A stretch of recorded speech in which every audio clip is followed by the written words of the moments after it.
apabila Sayyidina Umar dilantik jadi khalifah sesudah kewafatan Sayyidina Abu Bakar. Sayyidina Umar ni sangat kagum dengan pemerintahan Abu Bakar yang begitu baik. Jadi Sayyidina Umar dia nak mencontohi pemerintahan Abu Bakar. Caranya macam mana?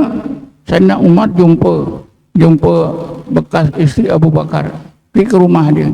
Dia tanya, suami awak Abu Bakar ni kalau malam-malam dia tahajud, amalan apa yang diamalkan?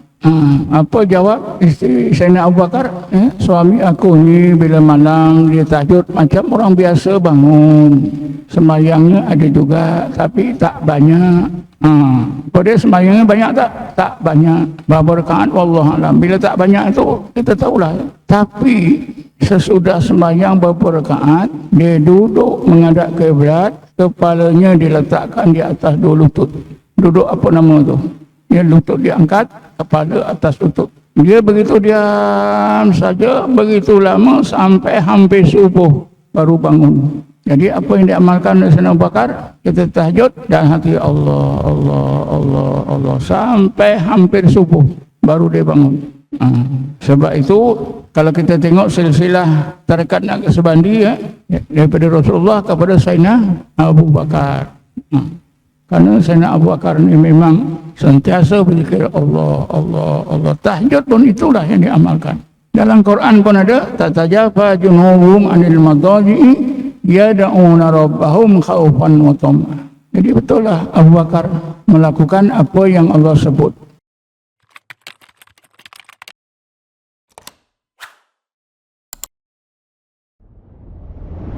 Tuan-tuan dan puan-puan, hadirin hadirat yang dirahmati Allah sekalian, kuliah kita pada malam ini saya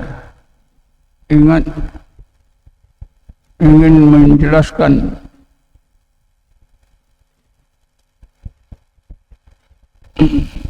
maksud ayat yang telah saya bacakan tadi, yaitu ayat 23 surah Az-Zumar.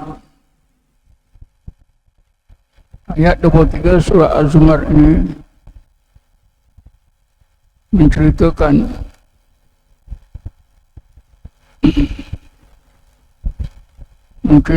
hal keadaan seseorang mukmin yang benar-benar dapat mengenal Allah.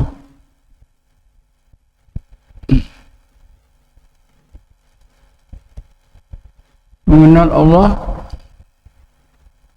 sampai ke tingkat apa yang selalu diistilahkan dalam ilmu tasawuf, ke tingkat hakikat dan ma'rifatullah.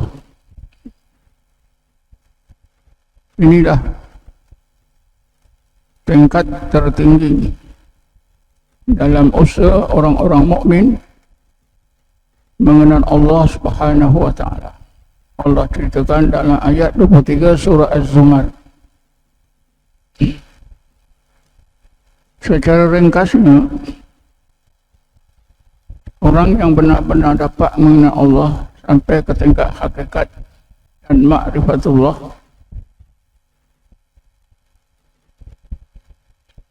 maka Allah sebutkan tandanya. Tandanya ada dua sifat yang berlawanan atau dua keadaan dalam diri zahir dan batin atau dalam aspek jasmani dan rohani orang tersebut. Keadaan yang pertama, hati benar-benar takut kepada Allah, lalu memberi kesan pada aspek jasmani, menggigil, menggertak. Taksairu minhu juludul ladzina yakhshawna rabbahum. Menggigil, menggertak seluruh anggota orang yang hatinya benar-benar takut kepada kebesaran Allah. Jadi siapa yang belum mengalami apa yang Allah sebut ni, usahanya untuk mengenal Allah belumlah sampai ke tingkat hakikat dan ma'rifatullah. Tanda yang kedua sebaliknya,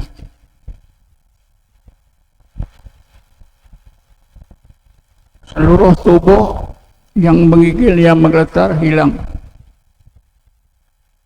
Jadi stabil, seluruh anggota jadi stabil, tidak lemah, tidak menggeletar, tidak sejuk. Stabil, elok saja. Hati yang takut bertukar menjadi tenang. Summa talinu juluduhum wa qulubuhum ila dzikrillah. Inilah dua tanda ya. Zalika hudallah yahdi bihi man yasha.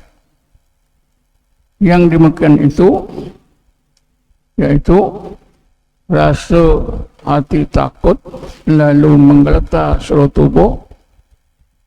Keduanya hati jadi senang, anggota jadi stabil. Allah sebutkan demikian itulah hidayat Allah. Dzalika hudallah. Demikian itu adalah hidayat daripada Allah. Yahdi bihi man yasha. Yang Allah akan hidayatkan kepada siapa yang dikehendak. Kerana mengenal Allah sampai berhakikat dan makrifah yang kesannya seperti yang Allah sebutkan, ialah menerusi amalan zikir dan tafakur, yaitu zikir dan tafakur mana-mana tarekat.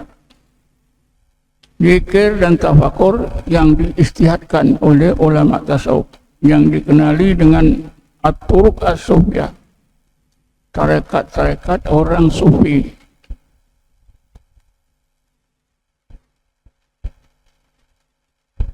Sebab itu cuba kita pahami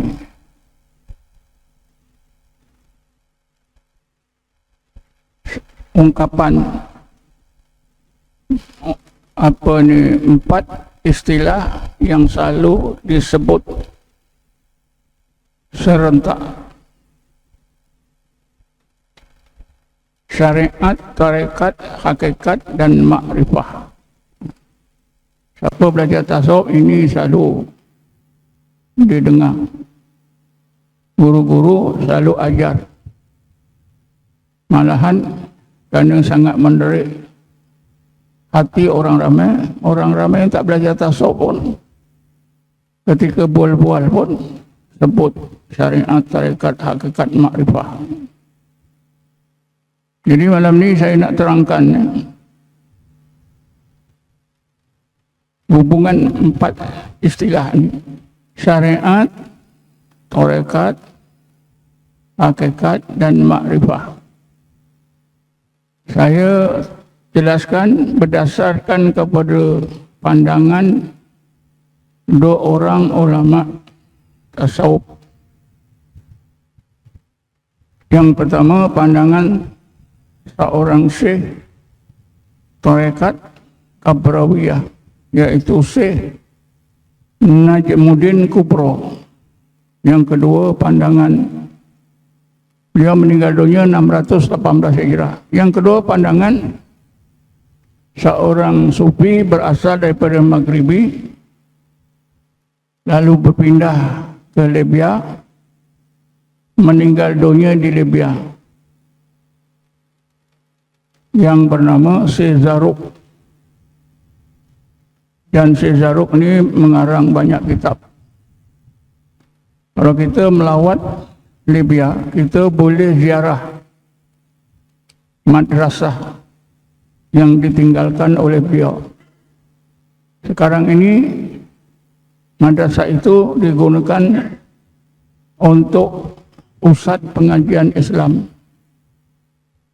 Pusat pengajian Islam yang dianggap tinggi di Libya. Terletak di satu bandar. Kalau daripada Tripoli naik bas dalam 1 atau 2 jam Saya bercakap ni sebab saya sudah sampai ke madrasah beliau. Madrasah Syekh Zaruk ni tidak dikenali dengan madrasah. Tapi masyarakat Libya namakan Manarah Syekh Zaruk. Saya melawat Manarah Syekh Zaruk ni pada tahun 93. Waktu bila saya balik, saya namakan pusat rawatan saya Pusat Rawatan Islam Manarah. Jadi Manarah yang saya guna itu bukan asal bubuh, ya. Ambil keberkatan daripada Madrasah Syekh Zaruk yang dinamakan Manarah Syekh Zaruk. Manarah ini mainkan peranan penting, tuan-tuan. Tahun 93 bulan 9. Masa itu Muammar Gaddafi masih jadi Presiden Libya. Dia mengadakan kongres tasawuf dan tarekat seluruh dunia. Dia panggil ulama-ulama seluruh dunia daripada berapa negara, berpuluh-puluh negara, daripada Soviet pun ada, daripada Afghanistan yang bergolak pun ada, bekas Presiden Afghanistan Syekh Sibaqatullah Mujaddidi pun datang. Saya pun dapat berbual dengan dia dalam bahasa Arab.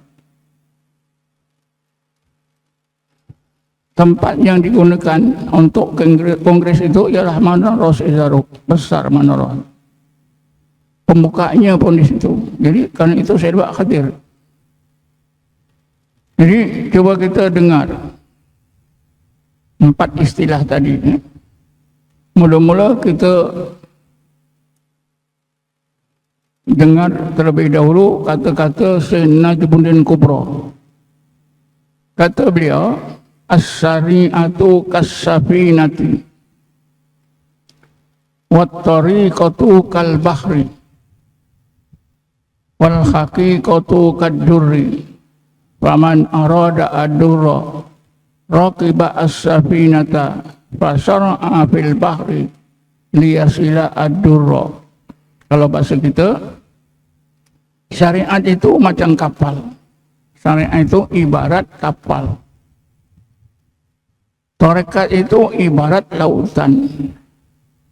Hakikat itu, dalam hakikat itulah terdapatnya mutiara. Siapa yang mau mutiara hakikat, wajiblah dia naik kapal syariat, lalu belajar di lautan tarekat supaya sampai dan mencapai dan dapat mutiara hakikat. Mutiara hakikat inilah makrifah. Jadi syariat, tarekat, hakikat, dia sampai pada hakikat barulah dapat makrifatullah. Jadi pada sini, ya, wajib tak kita bertarekat? Wajib tak? Siapa naik kapal syariat tak ada tarekat, dia tak belayarlah di lautan. Macam mana nak sampai hakikat di tengah-tengah lautan? Di situ letaknya apa? Mutiara. Nampak tak? Siapa tak bertarekat memang susahlah nak dapat mutiara hakikat. Kata Imam Syafi'i kata, tarjun najata walam tasluk masalikaha fa inna safinata lam tajri alal yabasi. Anda mau kejayaan, tapi Anda tidak menjalani jalan-jalan untuk mencapai kejayaan. Ketahuilah, kapal laut itu tidak boleh belajar di atas daratan. Mustahil. Jadi kalau kita nak makrifatullah, hakikat dan makrifah, kita tak bertarekat, sama juga kita nak layarkan kapal kita di atas daratan, ikut highway, mana boleh. Yang kedua, ya, kata-kata Syekh Zaruk. Syekh Zaruk ini meninggal dunia tahun 988 Hijrah, makna pada abad ke-10. Kitab beliau yang terkenal ialah Qawaidut Tasawuf, berbagai kaedah ilmu tasawuf. Kata beliau, as-syari'atu an ta'budahu wat tariqatu an taqsudahu wa takhdurahu wal haqiqatu an tashhadahu. Apa maknanya? Syariat, di peringkat syariat itu Anda beribadat kepada Allah. Berzikir itu ibadat lah. Syariat itu anta budahu. Di peringkat syariat itu Anda beribadat kepada Allah. Wat tariqatu, di peringkat tarekat itu hati Anda semata-mata maukan Allah, sehingga Allah itu bertakhta di dalam hati Anda. Ini tarekat. Wal haqiqatu, dan hakikat, ya, mata hati Anda musyahadah kepada Allah. Saya ulangi lagi sekali. Kata Syekh Zarruq, di peringkat syariat kita beribadat kepada Allah, berzikir, itulah peringkat syariat. Peringkat tarekat, hati kita ketika zikir itu jangan ingat lain, ingat Allah saja, mau Allah saja, lain jangan. Peringkat hakikat, ya, berbagai hijab yang melindungi pandangan mata hati kita, Allah angkatkan, pandangan mata hati kita dapat musyahadah terhadap rasi-rasi Allah di alam malakut. Barulah dapat makrifah. Saya ulangi lagi sekali ya, kata-kata Syekh Zarruq. As-syari'atu an ta'budahu wat tariqatu an taqsudahu wa takhdurahu wal haqiqatu an tashhadahu. Musyahadah. Hakikat itu bila kita dapat musyahadah. Apa makna musyahadah ni tuan-tuan? Musyahadah itu ialah pandangan mata hati kita dapat melihat rahsia Allah di alam malakut. Sekarang ini mata kita dapat melihat alam nyata, alam zahir. Tapi hati kita belum dapat melihat alam batin, alam malakut. Bila kita disampaikan oleh Allah ke tingkat hakikat, ketika itulah berbagai hijab yang melindungi pandangan mata hati kita dibuka oleh Allah. Lalu pandangan mata hati kita nampak rahsia-rahsia Allah di alam malakut. Itulah musyahadah. Jadi iman kita daripada syahadah meningkatlah kepada iman musyahadah. Daripada kita mengenal Allah, melihat kejadian, zahir kejadian, meningkat kepada mengenal Allah, melihat batin kejadian dengan pandangan mata hati.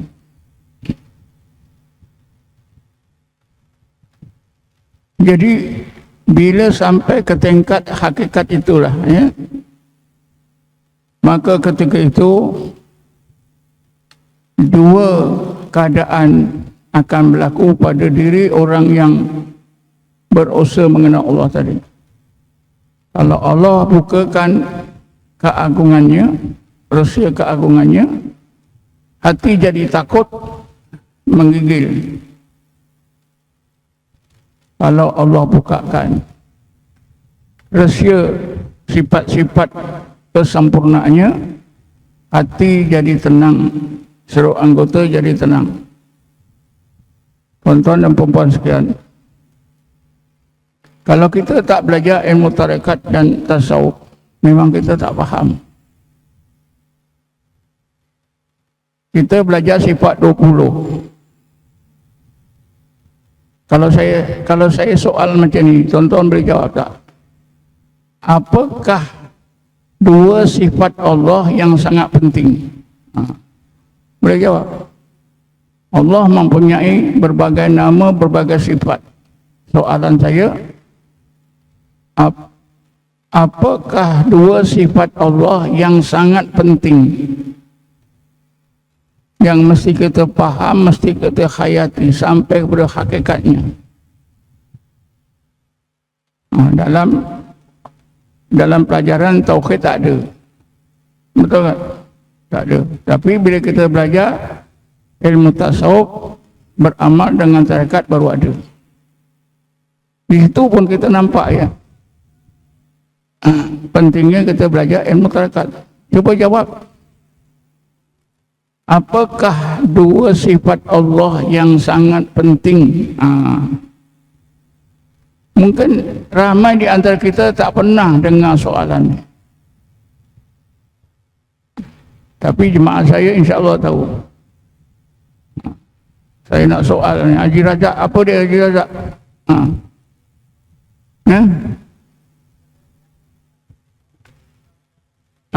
Apa dia? Apa sifat apa?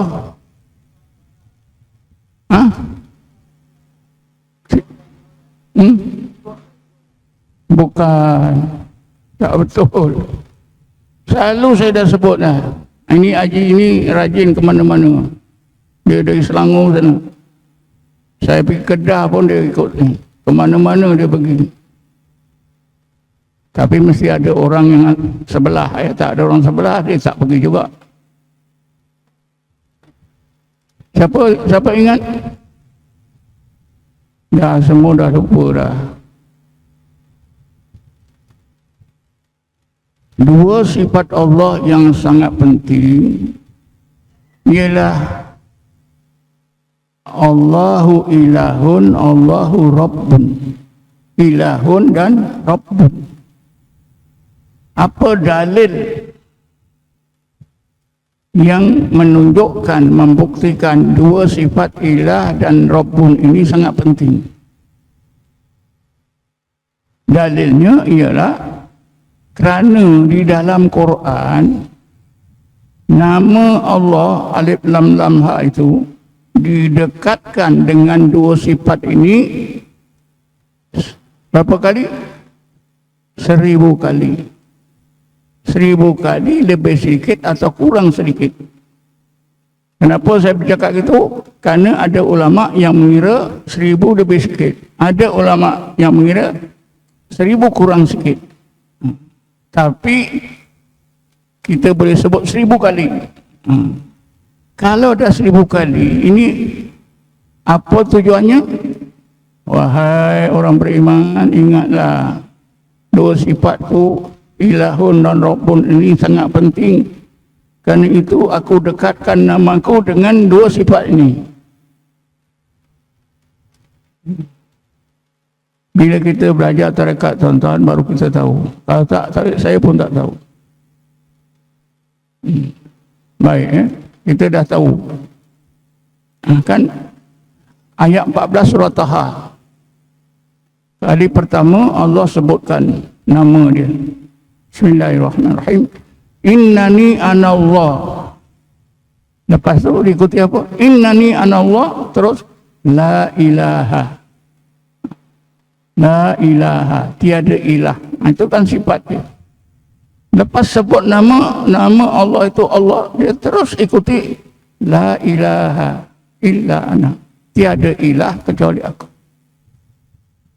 Dan kalau kita baca Quran, Allah dekatkan kalimat Allah itu dengan ilah itu lebih kurang ada 1000 kali.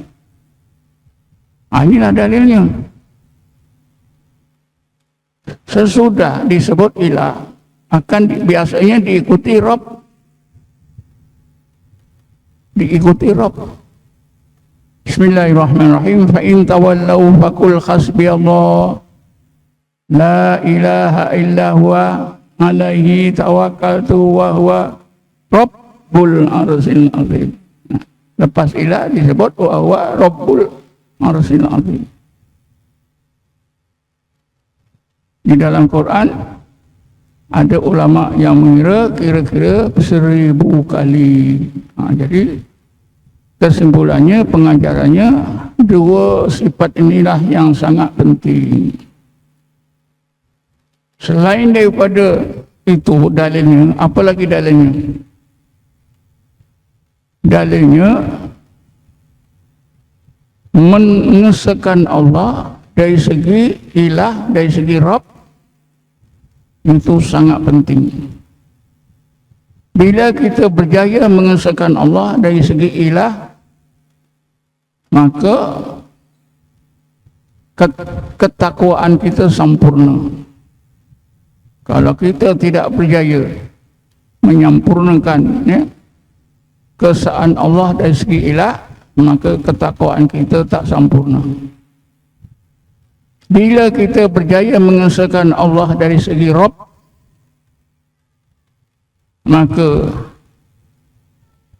tawakal kita sempurna. Kalau tidak sebaliknya, kita tak boleh tawakal kepada Allah Subhanahu wa taala.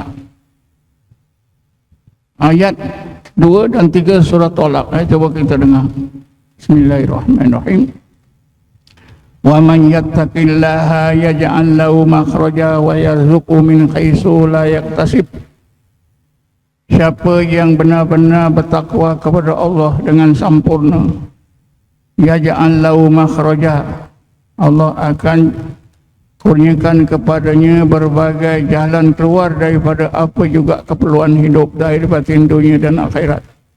Wa yarzuqhu min haitsu la yahtasib, dan Allah akan kurniakan kepadanya rezeki zahir dan batin dunia dan akhirat dari sumber yang tak disangka-sangka. Ni. Kalau betul tauhid uluhiyah kita ketakwaan kita sempurna. Lepas tu ayat tu disambung, wa may yatawakkal 'ala Allah. Siapa yang bertawakal, sempurna tawakalnya kepada Allah. Nak sempurna tawakal kita kepada Allah, kita perlu mencapai tauhid rububiyah dari segi Rabb. Wa man yatawakkal 'ala Allah fa huwa hasbuh. Maka Allah adalah sebaik-baik pergantungan hatinya. Innallaha balighu amrihi, karena Allah, urusan Allah itu mesti berlaku sebagaimana yang dikehendaki. Tuan-tuan ada baca dalam Fatihah ayat kelima. Apa dia? Ayat kelima apa bunyi? Kalang kabut kan? Ayat kelima apa bunyi? Iyyaka na'budu wa iyyaka nasta'in. Kenapa kita sebut ni? Apa makna? Engkau saja ya Allah yang kami sembah, Engkau saja ya Allah yang kami minta tolong. Iyyaka na'budu itu karena kita memandang sifat uluhiyah Allah. Allah saja yang agung. Karena itu kita jadi hamba dia, yang hamba Allah yang maha agung. Wa iyyaka nasta'in, kenapa kita hanya bergantung kepada Allah? Karena Allah itu maha sempurna. Tauhid uluhiyah dan tauhid rububiyah.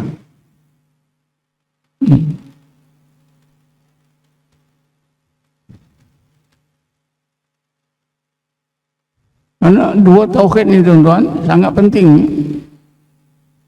Sangat penting. Tauhid uluhiyah, tauhid yang mengagungkan Allah saja yang maha agung, tak ada yang lain daripada Allah.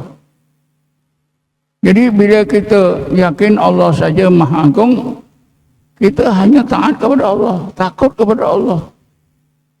Ya.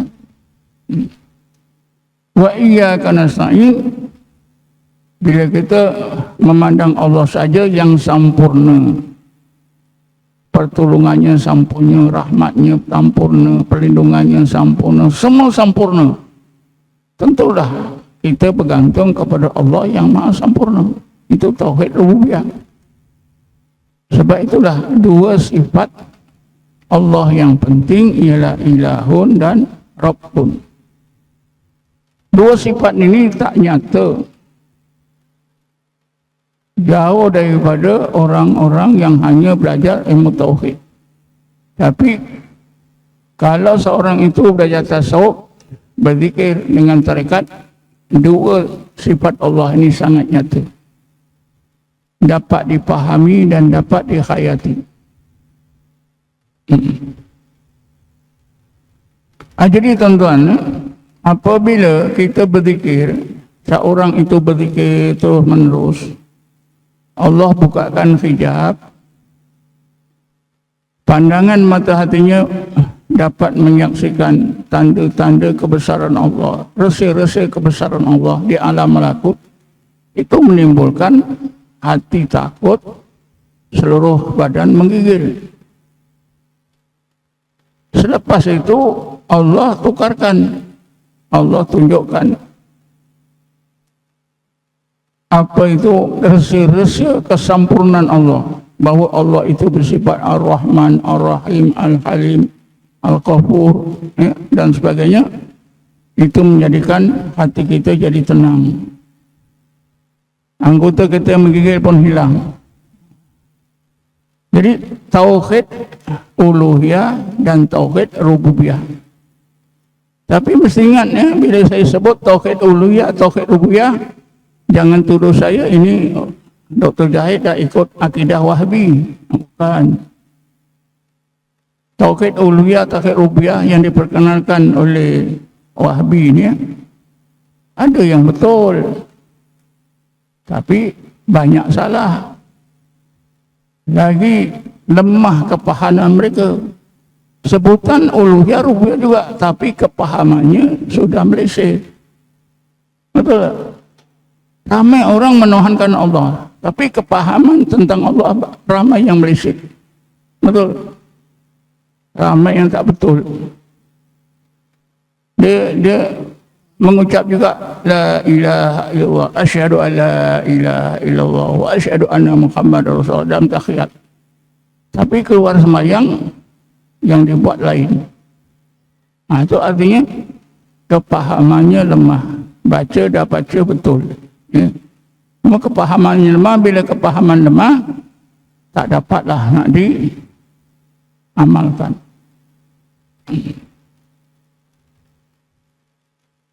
Di sinilah tuan-tuan kita dapat membezakan kita mengenal Allah melalui zikir dan tafakur sampai kepada hakikat dan makrifah.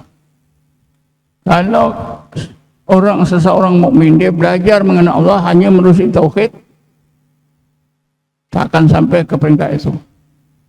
Ke peringkat ayat 23 surah Az-Zumar tadi tak sampai.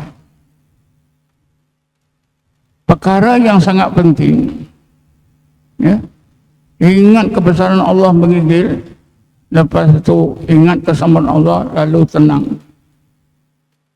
Ini berlaku pada seseorang mukmin bila Allah kurniakan, dan berlakunya sepanjang hidup kita berapa kali? Sekali. Kenapa sekali? Sekali itu sudah memadai, kesannya itu akan kekal sampai dia mati kalau dijaga. Ya. Sebab itu kalau kita jumpai seorang itu bila berzikir menggetah-getah, meraung-raung, menggigil-gigil, setiap dia berzikir macam tu, ini itu datangnya dari syaitan. Kita tengok tak orang berzikir macam tu, Allah, Allah, Allah, Allah, Allah, sampai kawan-kawan pegang dia. Besok malam berzikir macam tu. Seminggu 3 kali majlis zikir, 3 kali dah dia jadi macam tu. Dan orang semua kenal. Haji Razak ni kalau zikir mesti dia terkejut-kejut. Itu unsur syaitan. Itu bukan datang daripada Allah. Kerana datang daripada Allah ni karamah. Karamah daripada Allah sekali saja.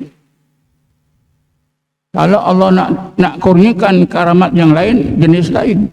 bukan jenis takut menggetang-getah. Ini ramai orang tak faham.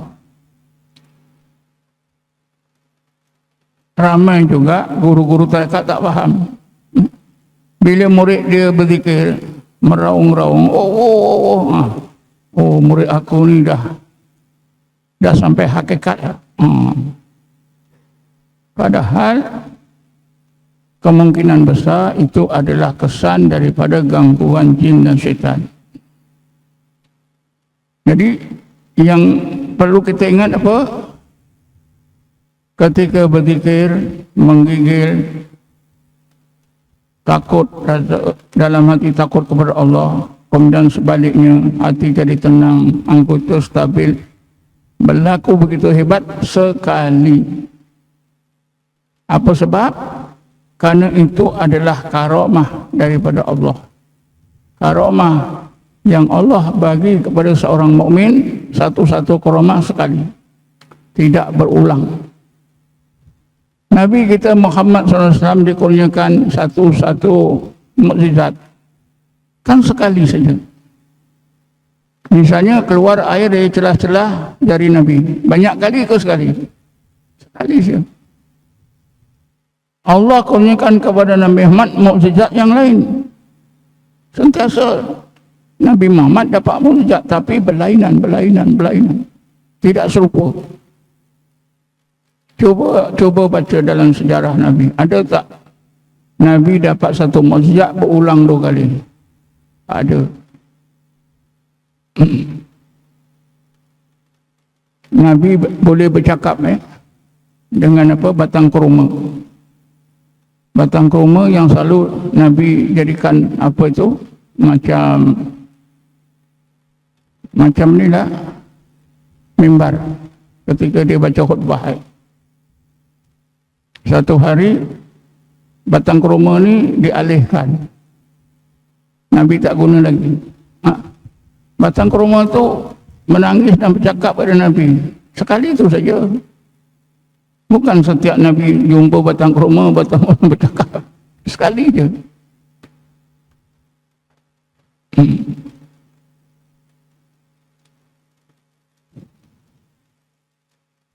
Jadi inilah ayat 23 surah Zumar tadi Itu caranya dengan zikir dan tafakur. Tapi zikir, tafakur, mana-mana tarekat yang diistiadatkan oleh ulama tasawuf. Dan zikir tafakur itu dipimpin oleh seorang guru. Tak boleh dibuat sendirian.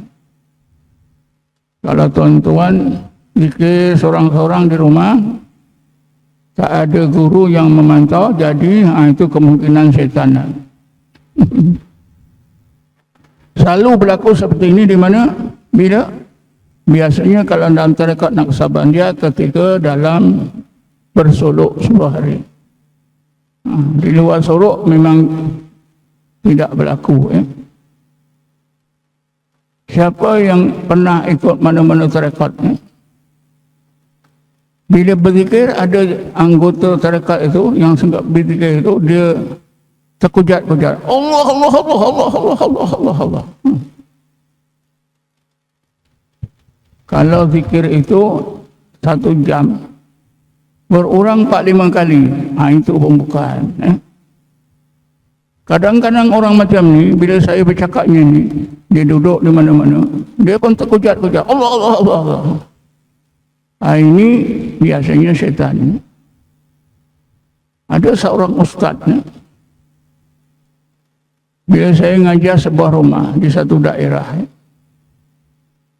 ngajar ni lah tasawuf dan tarekat, seorang ustaz itu dia mesti terkujat-kujat, Allah Allah Allah Allah Allah. Mula-mula saya terkejut juga. Kenapa ni? Jemaah saya pun toleh tengok dia. Lepas tu elok. Nanti saya sambung lagi dalam setengah jam. Dia jadi lagi. Bulan depan saya pergi ke itu ke tempat itu bagi syarahan, jadi lagi. Jadi selalu berlaku.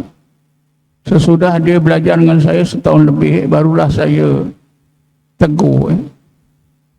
Kata saya, Ustaz, berlaku macam ni sudah lama ke?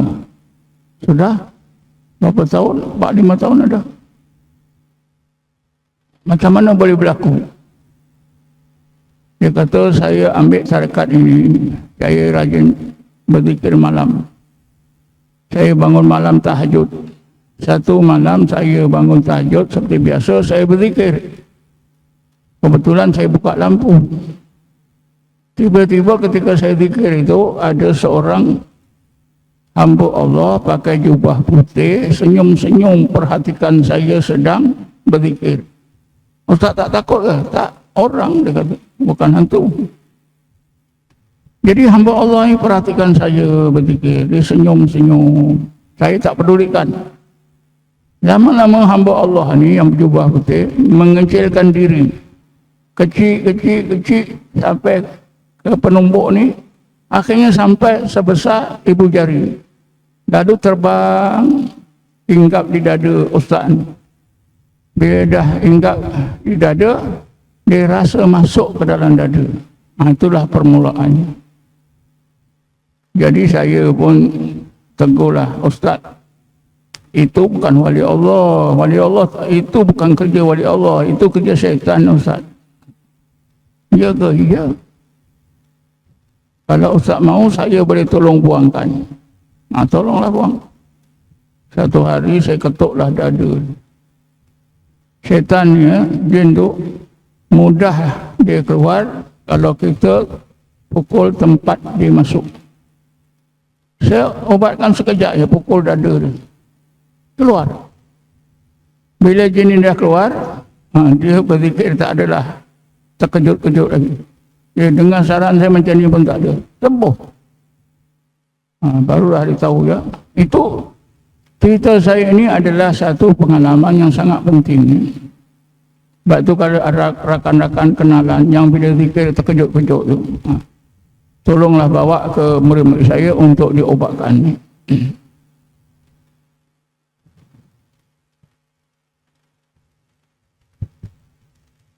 Macam mana ya proses orang yang berzikir, hati boleh rasa takut lalu menggetar-getar. Apa detailnya lah, apa hakikatnya. Begini ya, adab kita berzikir ni dan adab di luar zikir pun sama. Mesti ketika berzikir itu ingat 4 perkara tentang Allah. Pertama, ingat wujudnya Allah. Ya, ingat wujudnya Allah. Katalah tuan-tuan berzikir, la ilaha illallah, la ilaha illallah. Ingat-ingatkan, rasa-rasakan wujudnya Allah. Satu. Yang kedua, serentak dengan juga ingat-ingatkan, rasa-rasakan uluhiyah Allah, keagungan Allah. Ketiga, ingat-ingatkan, rasa-rasakan kesempurnaan Allah. Ya, nak nyebut namanya, ingatkan wujudnya, keagungan dan kesempurnaan Allah. Ini 4. Karena inilah yang disebut oleh Allah dalam Quran sebagai kewajipan kita, adab kita kepada Allah.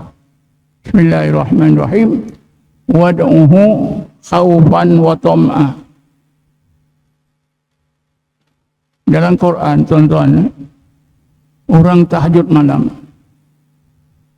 Apakah amalan orang yang tahajud malam ni yang Allah highlightkan? Apa amalan? Apakah amalan yang Allah titik beratkan supaya kita lakukan ketika tahajud? Cuba kita dengar. Bismillahirrahmanirrahim. Tatajafa junubuhum anil madaji'i. Mereka itu bangun waktu malam, menjauhkan diri daripada tempat tidur tahajud. apa amalan yang Allah highlightkan, yang Allah perintah supaya kita mesti buat ketika tahajud. Tatajafa junubum anil madaji yad'una rabbahum khaufan wa tam'a. Allah, Allah, Allah. Itu yad'una rabbahum. Ingat wujudnya, keagungannya hingga hati jadi khauf, takut. Wa tam'a, hati jadi tenang. Ini dalilnya tuan-tuan. Surah Sajdah ayat berapa tu?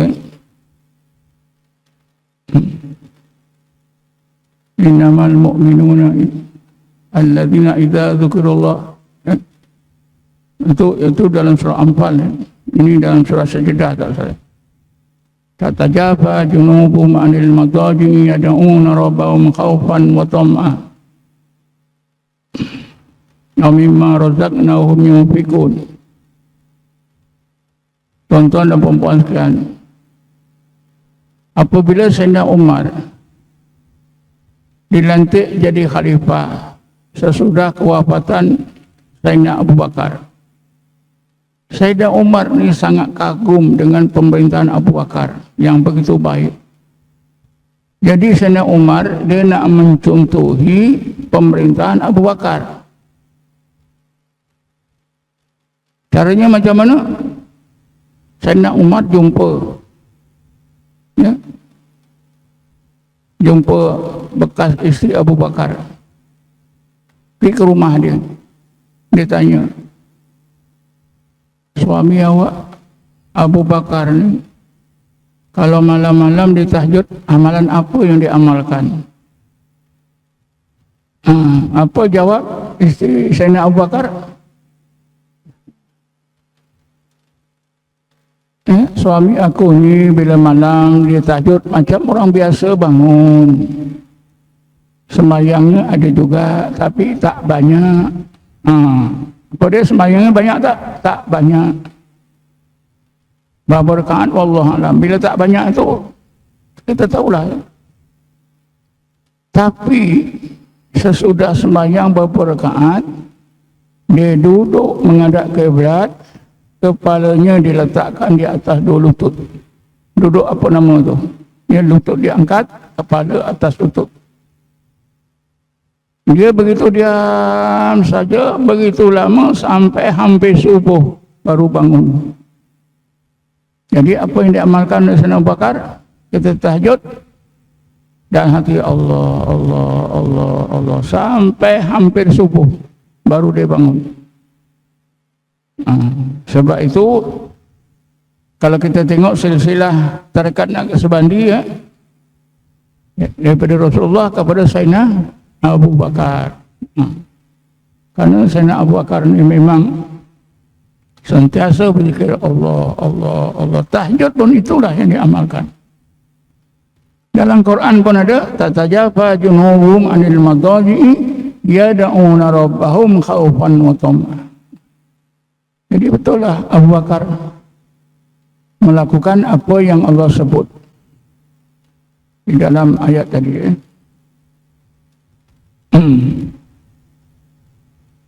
Jadi apabila seorang itu berzikir, sebut Allah, Allah, ingatkan wujudnya. Bila wujud Allah itu nyata, wujud Allah itu nyata di dalam hati, dengan sendirinya keagungannya nyata, kesempurnaan nyata. Tentulah memberi kesan begitu hebat dalam hati. Hati pun takut menggigil-gigil. Tapi kejadian seperti ini hanya sekali. Kenapa? Sekali itu sudah cukup. Yang Allah harapkan kesannya. Kesannya itu akan kekal. Bila dia dengar kalimah Allah, rasa takut tapi tidak langgeng macam dulu. Ya.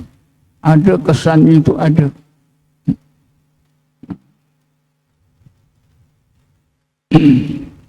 Jadi apabila sebut Allah, Allah, Allah, Allah nyatakan kewujudannya, keagungannya, kesempurnaannya itu dengan cara roh kita ini dipalingkan oleh Allah untuk melihat rahsia-rahsia kewujudan, keagungan dan kesemuan Allah. Dipalingkan. Kenapa saya gunakan kalimah paling? Macam sekarang ini tuan-tuan, kita gunakan roh kita, hati kita untuk mengundang alam ni. Ya, dinding apa semua. Kawan-kawan. Saya tengok tuan-tuan tengok saya. Jadi fokus ke situ. Bila kita zikir sebut Allah berterusan, maka Allah palingkan. Kalau Allah tak palingkan, kita tak mampu tuan-tuan. Roh kita itu kepada alam malakut, kepada rahsia kewujudan Allah, keagungan, kesemuan Allah. Jadi ketika itulah kita merasakan kewujudan Allah, keagungan dan kesemuan Allah. Berlakulah apa yang Allah sebut dalam ayat 23 surah Az-Zumar. Proses ini dinamakan juga, diistilahkan jadbah. Jadbah ni tarikkan. Roh kita ditarik, dipalingkan oleh Allah untuk melihat alam malakut. Sesudah kita gunakan tengok alam nyata. Berlaku itu sekali. Contohnya dalam Quran, golongan ulul albab. Apabila golongan ulul albab ni, roh mereka dipalingkan oleh Allah melihat alam malakut, maka mereka nampak rahsia Allah di alam malakut. Bismillahirrahmanirrahim. Inna fi khalqis samawati wal arwah ikhtilafil laili wan nahari ayatil li ulil albab. Ayat 190 surah Al-Imran. Apa sebab? Disebabkan mereka sentiasa zikir dan tafakur. Alladzina yadhkurunallaha qiyaman wa qu'udan wa ala junubihim wa yatafakkaruna fi khalqis samawati wal ardh. Ini ulul albab ni zaman Rasulullah, sebagian daripada sahabat ni. Mereka berzikir dipimpin oleh Rasulullah. Apabila kita belajar mana-mana tarekat ini berasal daripada Rasulullah. Sebab itu mesti ada silsilahnya. Natijahnya, kesannya pun hampir sama. Saya dah bercakap lama. Saya fikir cakap ni dulu. Ada siapa nak bertanya? Assalamualaikum warahmatullahi wabarakatuh. Tuanku, saya nak tanya sikit mengenai bab suluk. Ada tak? Ada mana? Tanya bab suluk dari sudut apa dia? Bab tarikat ni Nasabandi lah. Iyalah. Mereka mengadakan buat suluk di apa? Di pondok-pondok lima lah. Apa itu suluk ni? Oh. Pengertian dia tu. Ada tak dalam Islam? Sekian. Jadi ini pertanyaannya, Masih. apakah itu suluk? Asal amalan, ilmu dan amalan suluk ini mempunyai asas atau sumber Quran dan Sunnah. Dalam Quran diceritakan bahawa Nabi Allah Musa diperintah oleh Allah uzlah dan khalwat. Uzlah khalwat ni dah suluk. Bismillahirrahmanirrahim. Wa wa'adna Musa salasina lailatan wa atmamna bi asrin fatamma miqatu rabbih arba'ina lailah.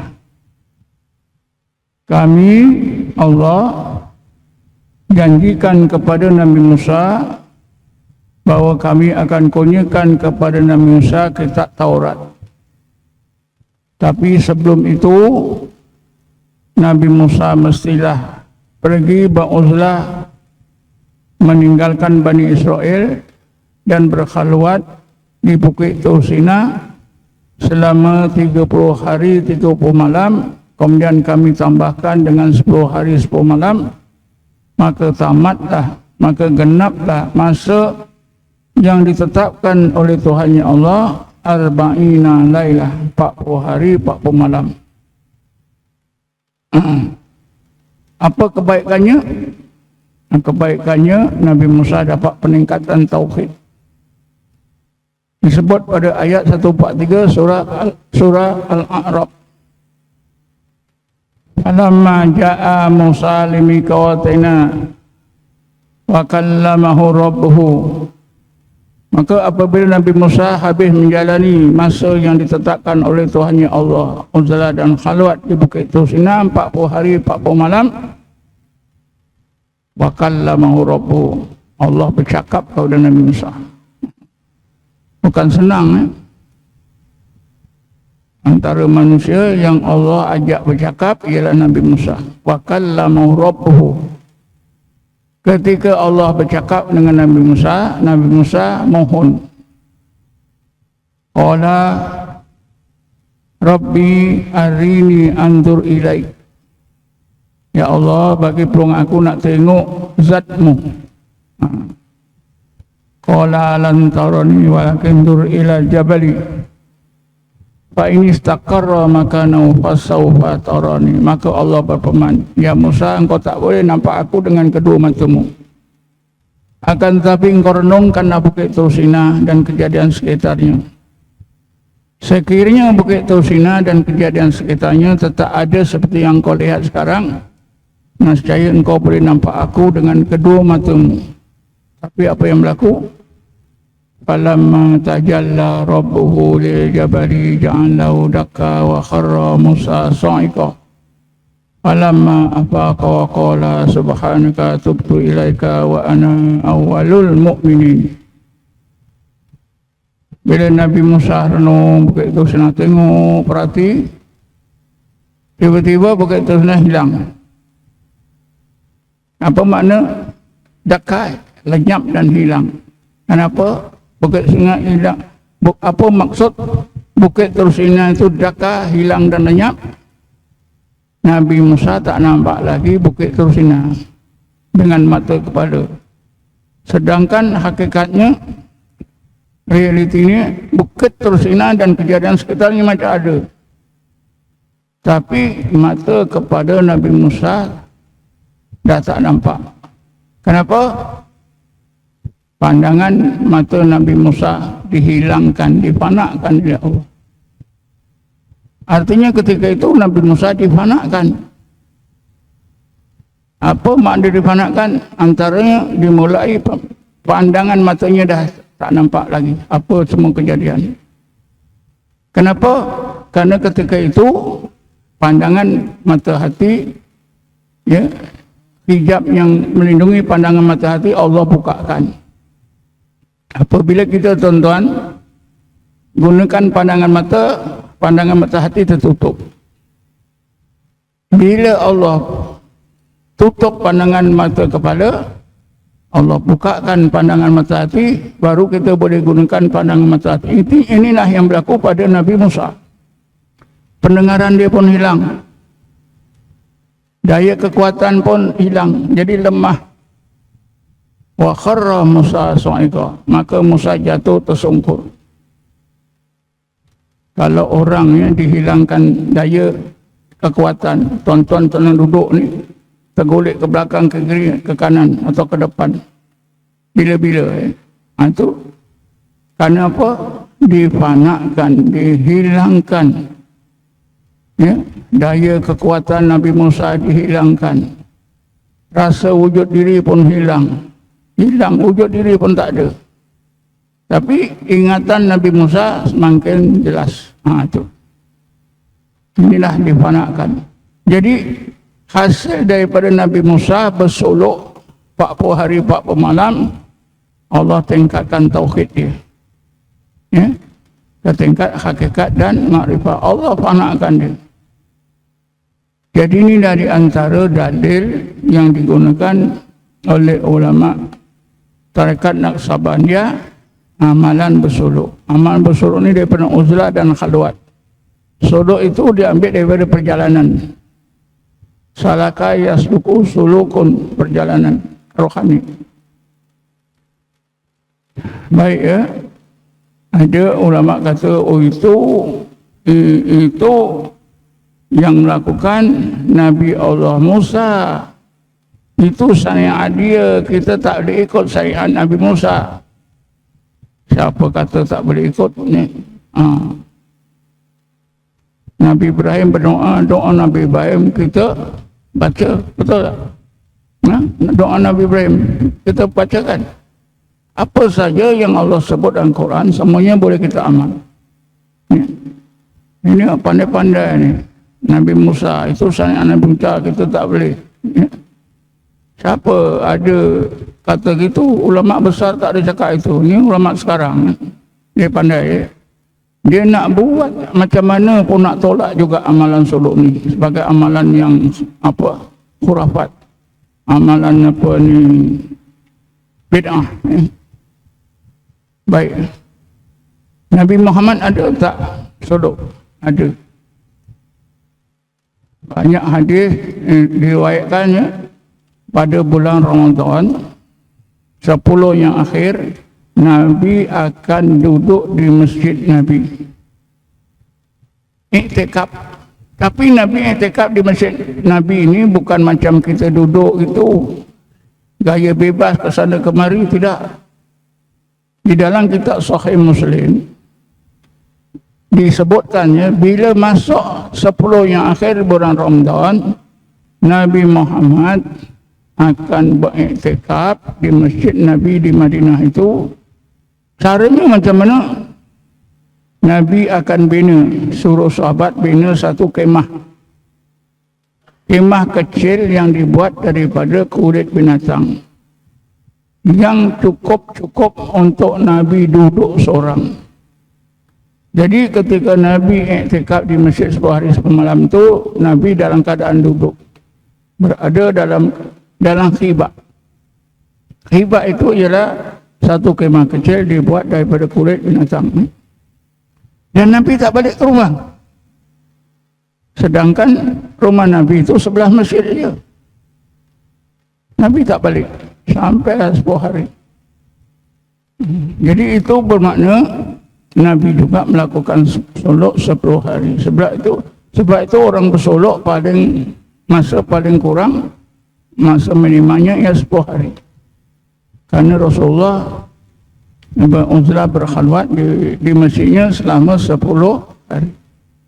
Dan ini dijadikan dalil oleh ulama tasawuf sebagai dalil sunnah, bahawa bersuluk ini memang sunnah Rasulullah. Kemudian kita tengok lagi ya, Ashabul Kahfi. Ashabul Kahfi ayat berapa ya? Ayat 28 ke? Ayat 16, ayat 12, saya lupa ya. Bismillahirrahmanirrahim.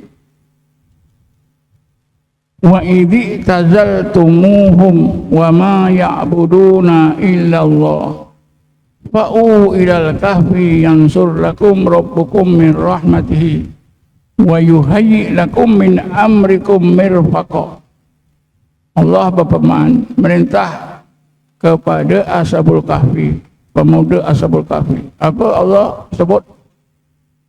Wa idzi tazaltumuhum wa ma ya'buduna illallah. Wahai pemuda, wahai kumpulan pemuda, oleh kerana kamu sudah uzlah meninggalkan raja dan masyarakat yang zalim, yang menyembah lain daripada Allah, yang mengancam keselamatan kamu, agama kamu, akidah kamu, nyawa kamu. Ini uzlah, lari daripada masyarakat yang menyembah lain daripada Allah. Itu namanya uzlah.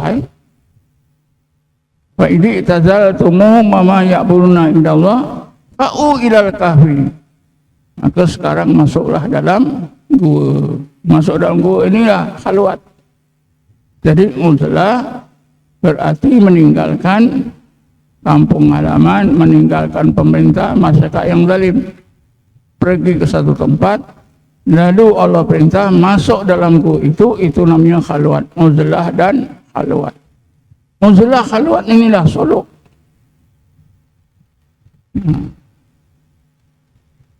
Ini pun dibantah. Itu kisah sebelum Islam, Ashabul Kahfi. Itu disandarkan kepada Ashabul Kahfi. Kita tak boleh ikut, semua tak boleh ikut. Tapi apabila cerita-cerita Nabi-Nabi Rasul-Rasul ni, niaga lah, bela kambing lah, kita disuruh tiru. Tapi bila amalan ni ada saja, jangan tiru. Itu untuk Ashabul Kahfi saja. Ya? Ini yang tak aci kan. Bila berkenaan kemajuan dunia, tengoklah Nabi Ibrahim berniaga, itu meniaga, ini meniaga pula, bekerja. Tak kira Nabi siapa suruh kita tiru. Tapi bila amalan, itu khusus untuk Ashabul Kahfi. Kita tak boleh tiru.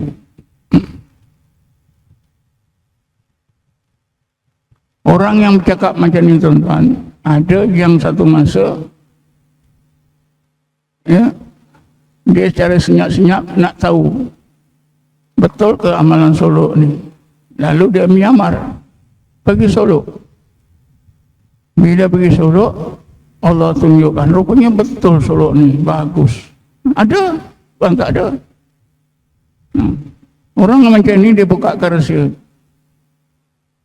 Ngaku pada guru saya Imam Ishak, tuan minta maaf lah, saya mula-mula solok ni nak tahu rahsia je.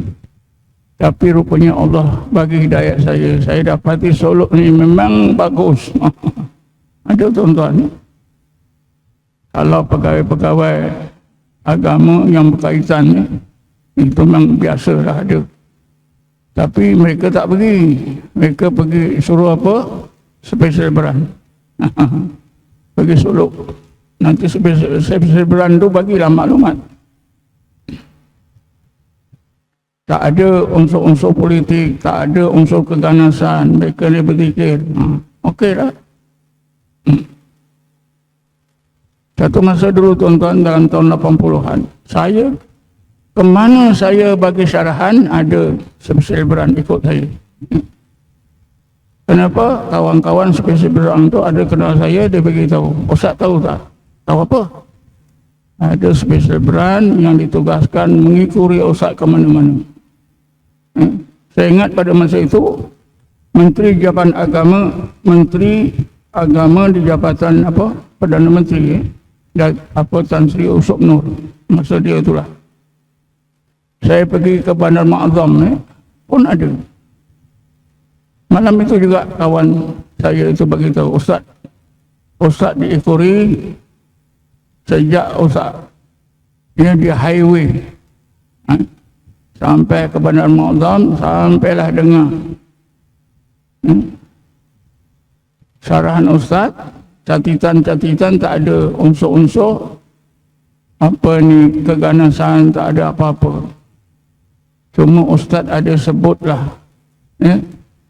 Menteri Agama apa Tan Sri Usop Nur. Itu saya dapat tahu. Orang SB juga yang bagi maklumat ada saya. Memang ketika itu tuan-tuan, tarekat ni di antara kumpulan yang disyaki mempunyai potensi apa ganas. Tapi guru saya tak pernah. Kenapa? Saya tak terlibat dengan politik. Namun saya di semak tak ikut PAS. UMNO pun tak. Bila UMNO tak, PAS tak, apa saja tidak, bersih.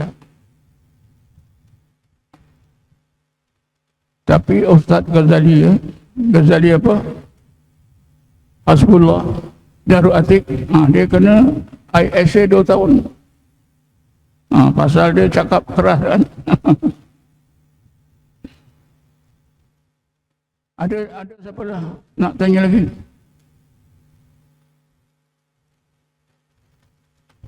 Jadi itu solok lah ya, saya dah jawab. Bismillahirrahmanirrahim. Assalamualaikum dan dihormati Tuan Guru. Soalan ni agak famous juga lah. Baik juga. InsyaAllah, macam mana yang dikatakan mengenal diri maka akan mengenal Tuhannya? Ini ungkapan ini menjadi punca yang menyesatkan ramai orang-orang yang tak cukup ilmu. Terutamanya daripada inilah maka timbul ilmu hakikat insan, ilmu rahsia insan, ilmu kaji insan. Kalau tuan-tuan tengok TikTok, cuba tengok Ustaz Iswardi Indonesia. Oh, mereka main lagi dia. Nak tengok Allah, tengok dalam diri kita. Kalau orang yang tak berilmu, nak tengok Allah, tengok dalam diri. Nak kenal Allah, kenal diri. Ini boleh mengelirukan. Jadi begini pertama sekali, mereka yang terpengaruh dengan ilmu hakikat insan, rahsia insan, kaji insan,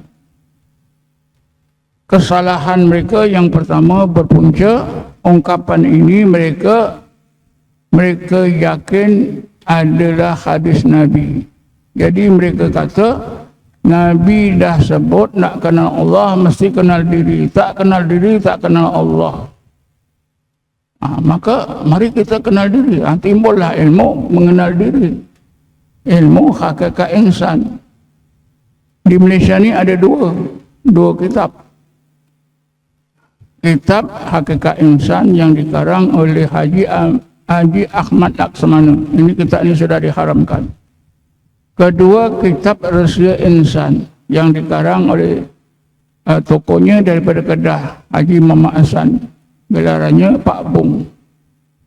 Ini pun kitab ni saya tak tahu dah diharamkan belum. Tapi kegiatan mereka ni sangat aktif pada tahun akhir 80-an. Di di Kuala Lumpur, di bandar-bandar besar semua ada pusat kegiatan Pak Bung. Kenapa Pak Bung ni cakap apa? Siapa nak kenal Allah mesti melalui dia. Kerana dialah yang memegang anak kunci untuk kenal Allah. Orang bodoh-bodoh dengan itu ini. Tapi pernah saya soal seorang cikgu, dia dapat anak kunci mengenal Allah tu dari mana? Dia dakwa ke ada siapa bagi? Cikgu ni kalang kabut. Ya jugalah. Tinggalkanlah cikgu. Ini nak mempengaruhi orang ramai saja. Tapi ramai tuan-tuan. Saya menyodok dalam pengajian tu lebih kurang 3-4 bulan. Dibacakan kitab Rahsia Insan tu sampai habis. Tapi saya dapatlah rahsia-rahsia mereka, saya dapat ulas dan saya berjaya menarik sebahagian besar golongan ini untuk bertaubat, tinggalkan. Jadi kita berbalik semula tadi siapa yang telah mengenal diri sesungguhnya dia kenal Allah. Dalam bahasa Arabnya man arafa nafsahu faqad arafa rabbahu. Yang pertama, ini bukan hadis. Tetapi ada orang yang buat kajian, walaupun ini bukan hadis, tapi berpunca daripada satu hadis yang lain. Punca hadis yang dianggap sebagai punca ni, seorang sahabat bertanya kepada Rasulullah, ya Rasulullah, manusia manakah yang paling kenal Allah? Ya Rasulullah, manakah manusia yang paling kenal Allah?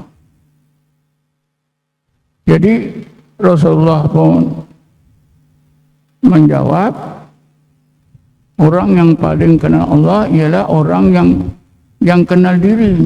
Jadi timbullah tu, man arafa nafsahu faqad arafa rabbahu. Tapi ungkapan ini yang terkenal, pandangan ahli hadis, adalah kata-kata seorang sufi yang hidup di pertengahan abad ketiga Hijrah yang bernama Yahya bin Mu'az Ar-Razi. Meninggal dunia sekitar 260 Hijrah. Ya. Jadi ini saya temui dalam satu kitab hadis. Kitab hadis itu bertitle Kasbul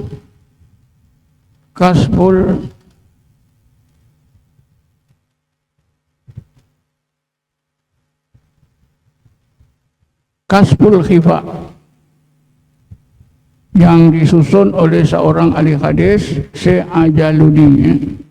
Jadi Syekh Ajaluni dia ikut pandangan dia, ungkapan ini adalah kata-kata seorang sufi yang bernama Yahya bin Mu'az Ar-Razi, meninggal dunia sekitar tahun 260 atau 61 Hijrah. Habis ya. Kalau kita nak gunakan ungkapan ini dengan betul, boleh. Tapi kebanyakan ungkapan ini dihurai dengan cara yang salah. Jadi menimbulkanlah masalah. Ungkapan ini boleh menjadi punca kesesatan. Boleh menimbulkan kesesatan. Di dalam kitab-kitab tauhid, kitab-kitab tasawuf yang dikarang oleh ulama di Malaysia ini, di Asia Tenggara ya, ada diterangkan dengan jelas dan tidak akan menyesatkan kita. Ya. Macam mana ulama abad 19 18 ini menerangkan, man arafa nafsahu faqad arafa rabbahu. Siapa yang kenal diri, sesungguhnya dia kenal Tuhannya Allah. Lalu ada soalan. Pengarang kita itu buat soalan. Di manakah, apakah pergantungan untuk kenal diri? Jawab, pergantungan mengenal diri mesti mengenal Allah. Faham tak ni? Pergantungan untuk mengenal diri mesti kenal Allah. Faham?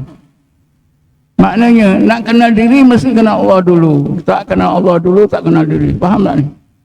Jadi terbalik. Orang yang bijak dapat faham betul. Orang yang tak bijak dia guna selari.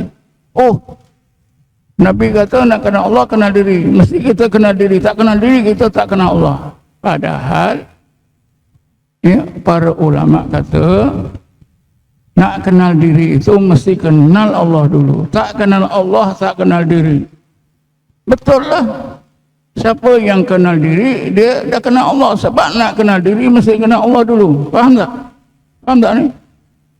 Ada faham tak ni? Diam aja. Faham boleh jadi, tak faham boleh jadi. Tak apalah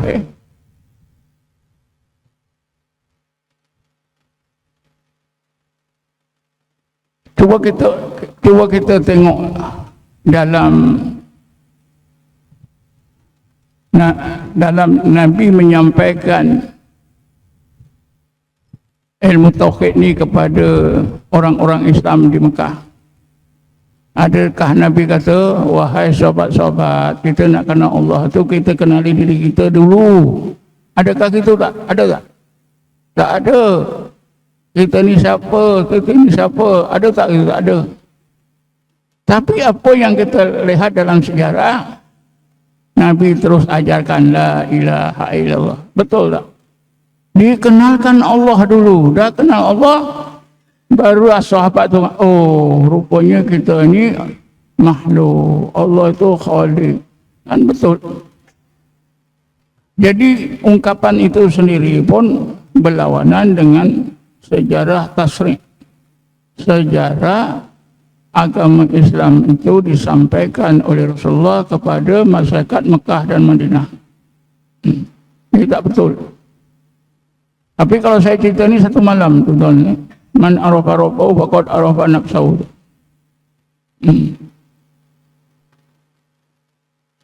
Beginilah ya, nanti saya akan terangkan dalam satu kuliah yang khusus sebab masih ramai orang tak faham. Ramai orang tak faham.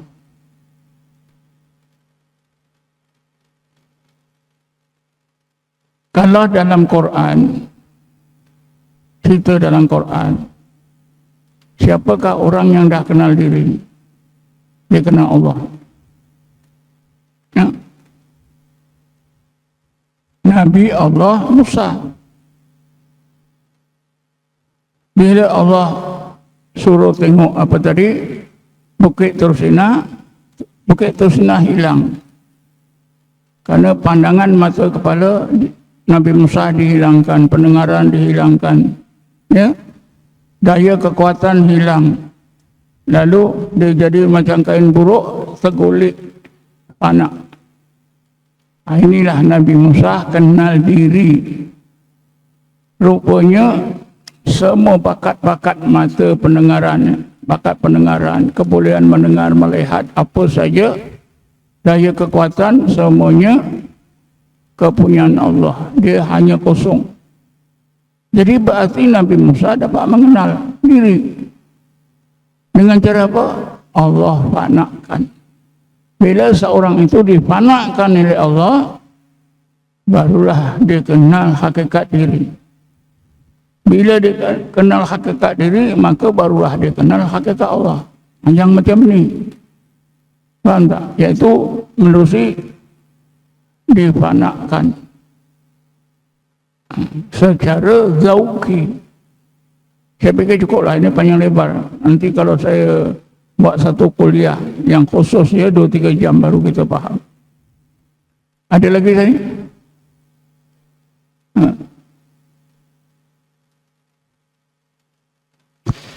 Bismillahirrahmanirrahim. Assalamualaikum warahmatullahi wabarakatuh. Di sini ada satu soalan. Tarikat Naqsyabandiyah ada 3. Khalidi, Mujadidi, Qadriyah. Apakah perbezaan antara ketiga-tiga tadi, Tuan Guru? Yang ketiga itu apa? Qadriyah, Khalidi, Mujadidi, nombor 3 Qadriyah. Qadriyah. Qadariyah. Yang ketiga itu silap. Yang ketiga itu sebenarnya bukan Naqsyabandi Qadariyah, bukan. Yang sebenarnya yang betul Qadariyah Naqsyabandiyah. Faham ni? Apa alasannya? Karena ulama yang memulakan ya menyantumkan tarekat Qadariyah dengan Naqsyabandiyah ini seorang ulama tarekat Qadariyah yang bernama Syekh Ahmad Sambas. Syekh Ahmad Khatib Sambas di Indonesia. Asalnya begini ya, Syekh Ahmad Khatib Sambas ini dia syekh dalam tarekat Qadariyah, ramai pengikutnya. Tiba-tiba tuan-tuan, Syekh Ahmad Khatib ini terdedah dengan tarekat Naqsyabandiyah. Dia tengok yang pertama, tarekat Naqsyabandiyah ini sangat sistematik, sangat teratur, berperingkat-peringkat, sangat lengkap. Jadi Syekh Ahmad Khatib dia tertarik hati. Lalu beliau bersolok dengan Syekh tarekat Naqsyabandiyah Khalidiyah. Mulai saat itulah maka muncullah ungkapan tarekat Qadariyah Naqsyabandiyah. Kenapa? Asalnya tarekat Qadariyah ditambah dengan tarekat Naqsabandiyah. Jadi sebutannya tarekat Qadiriyah Naqsabandiyah. Paham ni? Jadi tak boleh disebut Naqsabandiyah Qadiriyah, itu tak boleh. Paham tak ni? Tapi di Kuala ada satu kumpulan tarekat Naqsabandiyah, tarekat Qadiriyah Naqsabandiyah ni, dia tetap gunakan itu. Saya jumpa ketua dia. Kata, Haji tak boleh sebut macam ni, Haji. Ini buktinya. Ya. Saya tunjuk buku tu. Dia tak peduli, tuan-tuan. Dah tak boleh, tak apalah. Dia tetap gunakan Naqsabandiyah Qadiriyah. Terbalik. Jadi, yang ketiga itu sebenarnya tak ada. Ya. Yang ada, Qadiriyah Naqsabandiyah. Jadi sekarang ini tinggal dua ya. Naqsabandiyah Qadiriyah dan Naqsabandiyah Mujaddidiyah. Begini ya.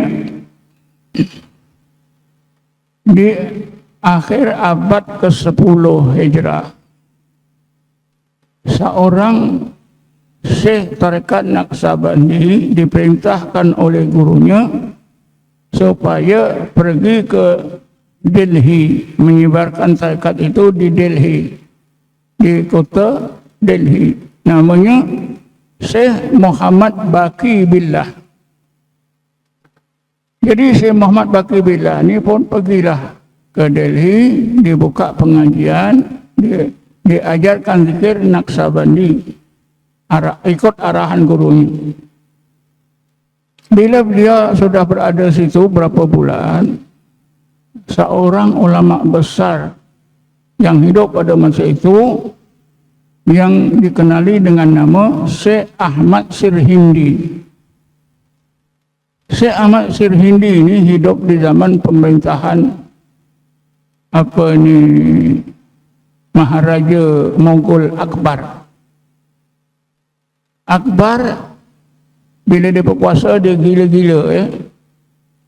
Kerana nak kuasa politik, maka agama Islam tu dia ubah. Dia buat agama baru. Islam, agama Hindu, agama Kristian dicampur jadi satu.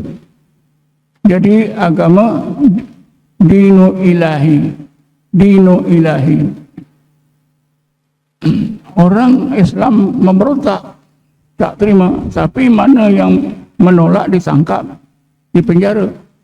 Ahmad Sirhindi ini antara ulama yang menentang, dia ditangkap, dipenjara 2 tahun.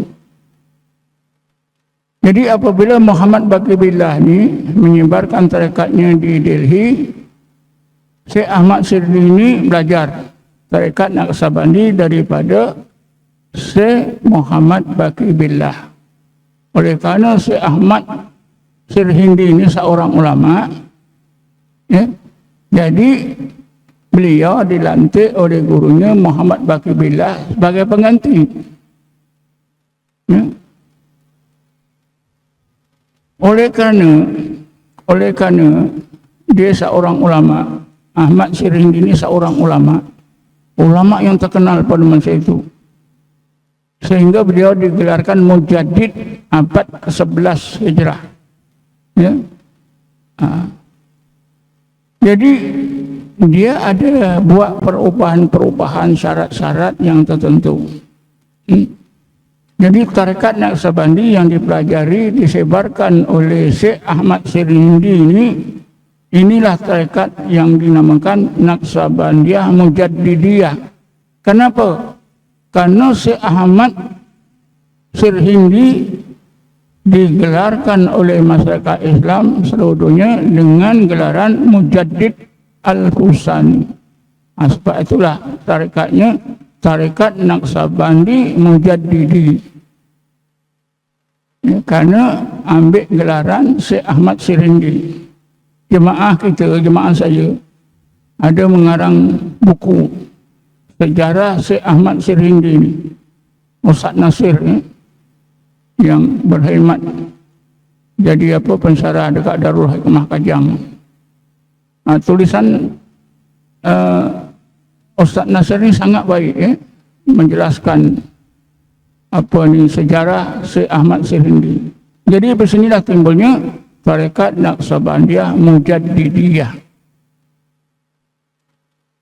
Kemudian tarekat Naqsabandiyah Khalidiyah. Di India, Syekh tarekat Naqsabandi ini ada 7 orang yang terkenal. Mula-mula Syekh Ahmad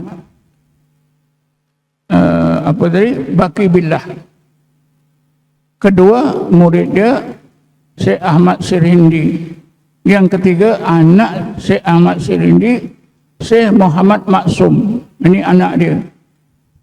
Yang keempatnya, cucu dia yang bernama Syekh Saifuddin. Dan 4 ni. Yang kelima, murid pada Syekh Saifuddin ini bernama Syekh Ahmad Baduwani. Dah 5. Yang keenam, Syekh Samsuddin Janan. Yang ketujuh, Syekh Abdullah Dehlawi. Jadi yang ketujuh ni Syekh Abdullah Dehlawi, dia menyebarkan tarekat Naqsabandiyah di Delhi.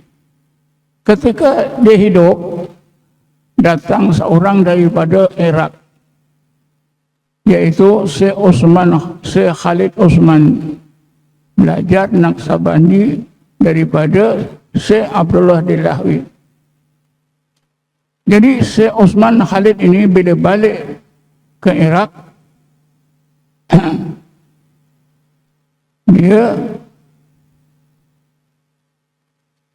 dia masukkan dalam amalan Naqsabandi yang dipelajari daripada Abdullah Dehlawi, iaitu amalan bersuluk 10 hari. Jadi berdasarkan kepada nama beliau Syekh Khalid ni, Osman Khalid ini tadi, maka tarekat Naqsabandi yang disebarkan oleh Syekh Khalid ini dinamakan tarekat Naqsabandiyah Khalidiyah. Faham ni? Itulah sejarahnya. Asalnya sama, tapi ada macam modified lah amalan tu, ada adab tu sikit-sikit ni. Tapi asas Naqsabandi itu tetap ada. Nah, inilah tarekat Naqsabandiyah Khalidiyah. Bermula dengan Syekh Khalid. Dan pada tahun 2008, bila saya melawat kota Damsyik, saya pun tak sangka lah. Saya melawat sebuah masjid. Nama masjid itu Masjid Abdul Ghani Nabulusi. Lepas melawat masjid, sembahyang 2 rakaat, keluar jalan ke kanan, nampak sebuah universiti, Jami'ah Ahmad Kaptaru. Maknanya itu adalah pusat universiti Syekh Ahmad Kaptaru di kota Damsyik. Jemaah kita Ustaz Daud yang di Ampang tu pernah belajar di Jami'ah Syekh Ahmad Kaptaru ni, pernah belajar situ beberapa bulan. Lepas itu, entah macam mana, saya bersama rombongan jalan ke depan, arah ke kiri, naik bukit. Saya heran, bukit itu tinggi.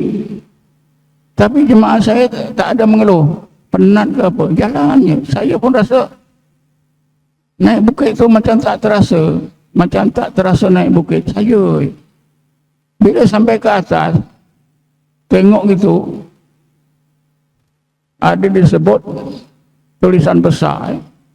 Rupanya yang saya tengok itu adalah makam Syekh Khalid. Inilah silsilah kita. Allah nak temukan saya pada makam Syekh Khalid, tak semena-mena di depan. Ramai orang. Saya pun masuk, orang naik, masuk. Betul. Itu adalah makam Syekh Khalid. Yang kita ikut ini tarekat Naqsabandiyah Khalidiyah. Mana saya dah sampai makam ni.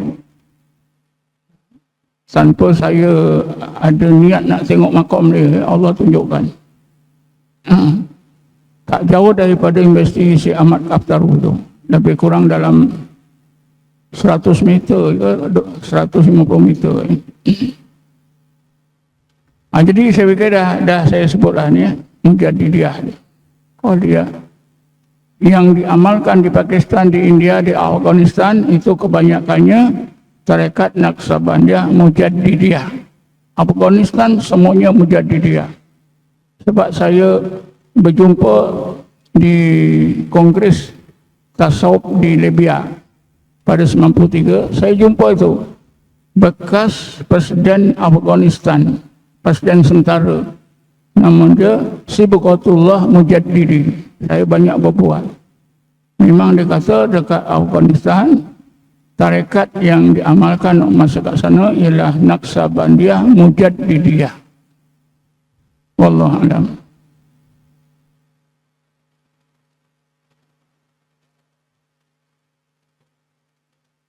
Alhamdulillah, terima kasih atas pencerahan-pencerahan tadi oleh Tuan Guru. Saya ingat kita pun dah sampai pukul 10 malam.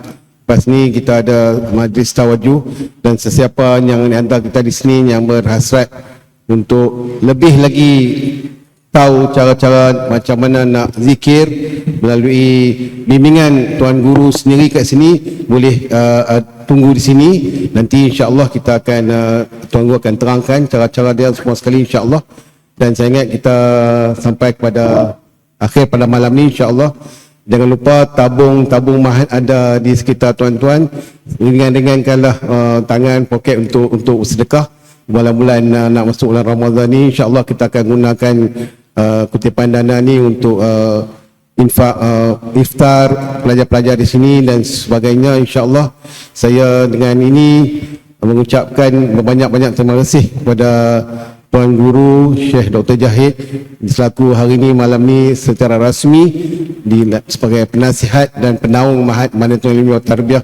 Terima kasih juga kepada tuan-tuan dan puan-puan sekalian yang hadir. Saya tahu sampai jauh tadi ada yang panggil kat saya daripada Pangkor, from all over Malaysia lah basically.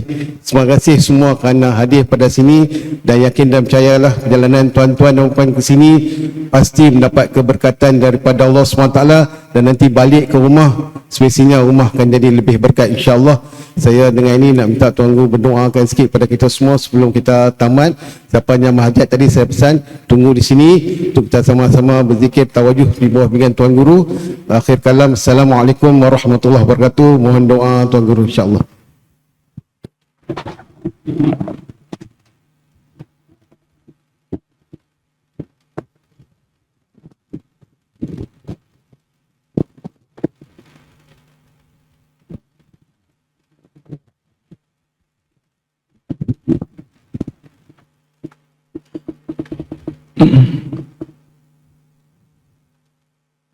Al-Fatihah.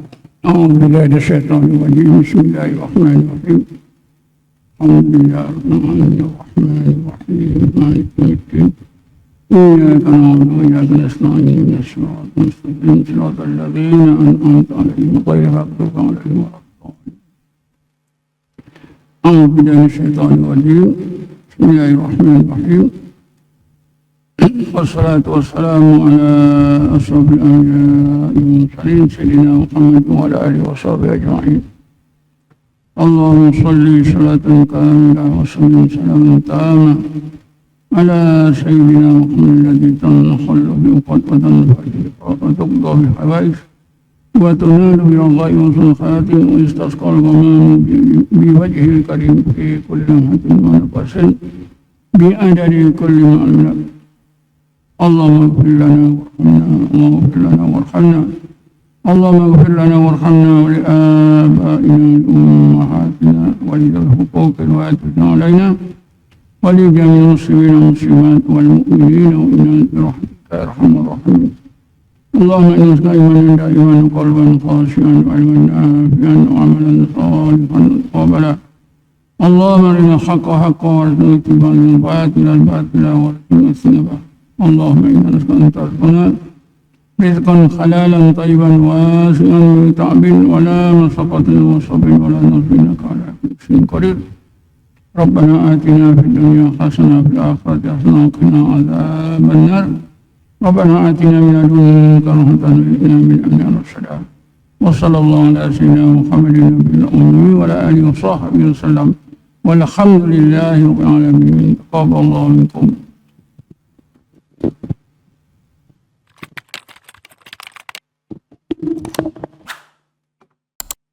InsyaAllah besok pagi kita kuliah subuh di Masjid Jami'ul Badawi, Kepala Batas, dekat sini saja.